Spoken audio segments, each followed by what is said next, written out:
আসসালামু আলাইকুম, welcome to my cooking videos. আজকের ভিডিওতে আমরা বানাবো তালের পিঠা। তালের পিঠা বানানোর জন্য আমাদের লাগছে তাল, নারকেল, চিনি, দুধ।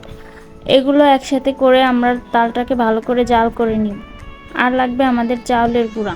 চাউলের গুঁড়াটা ভালো করে ভেজে নিব, বাদামি কালার না হওয়া পর্যন্ত ভাজতে থাকবো। ভাজা শেষ হয়ে গেলে রান্না করা তাল, ভাজা চাউলের গুঁড়া মিশিয়ে একটা ডো করে নিব।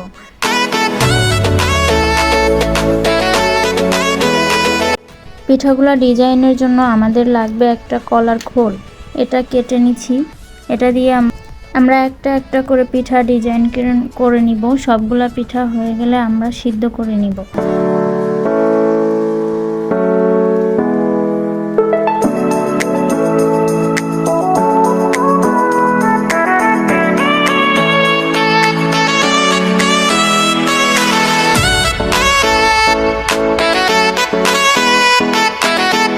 আমাদের পিঠাগুলো সিদ্ধ হয়ে গেছে, এখন পরিবেশনের জন্য তৈরি।